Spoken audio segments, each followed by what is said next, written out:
Okay, in this 3B video, I'm going to be looking at the wave diagrams in the sense of a graphical representation. I'll be looking at the definitions of crest, trough, refraction, compression, wavelength, amplitude, and so on. In my first video, 3A, I looked at non-mechanical and mechanical waves, so check that out if you already haven't. Just a refresher on what a mechanical and non-mechanical wave is mechanical require medium, i.e. sound or water waves, and a non-mechanical is a wave that does not have a medium or does not require a medium, which is anything on the electromagnetic spectrum. You can see that on that slide now. Now I've got here on the next slide what is a longitudinal wave and a transverse wave. So a transverse wave oscillates at 90 degrees from the energy transfer, and a longitudinal wave is oscillating back and forth in the same direction as the energy transfer.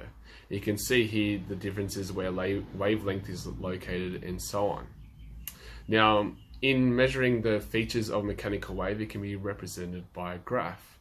The key features are amplitude, wavelength, frequency, speed, and velocity. So let's look at this in this video in a question. However, before we do that, we need to look at the definitions and what they actually mean. So you should see now a blue table up on the screen, which has the term and definitions.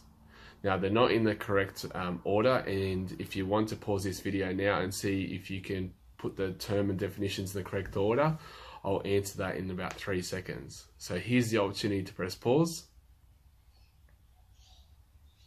And now this is going to be the answers for those terms to definition. So let's have a look here at wavelength. So that goes to 1h, which wavelength is the distance between two corresponding points of a wave. Now amplitude goes to d, is the maximum displacement of the particles from the medium from the rest position. It can be both up or down from that. 3g, so 3 goes to g, sorry, is the number of waves per second, so that's frequency and it's measured in hertz. Now 4 goes to b, which is period, the time for one wave to pass through a given point. The period of the wave is measured in seconds. Now 5, crest, goes to A, which is the point of the wave where the particles of the medium are at its maximum displacement in the upwards or positive direction. Now 6, which is trough, goes to C, is the point of the waves where the medium have a maximum displacement down or in the negative direction. Now 7 goes to F, which is compression, regions where the longitudinal wave particles are close together, where the medium has maximum density.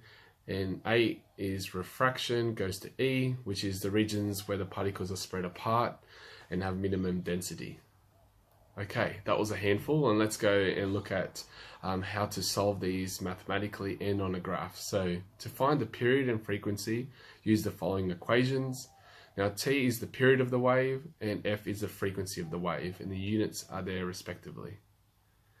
To find the velocity, frequency, period, and wavelength, use the following equations there, and you can see the variables. V is velocity in meters per second, F is frequency in hertz, lambda is wavelength in meters, and T is period of the wave in seconds.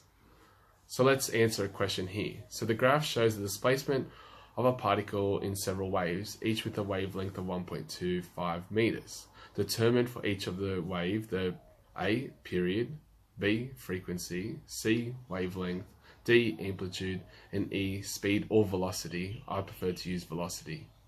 So here's a chance now, the opportunity to pause the video if you'd like to answer it yourself.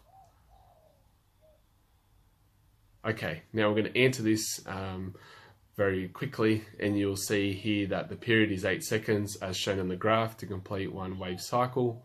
Frequency is 1 over T, or 1 over the period, which is 1 over 8 seconds, which equals 0.125 hertz. C, wavelength, is given to us as 1.25.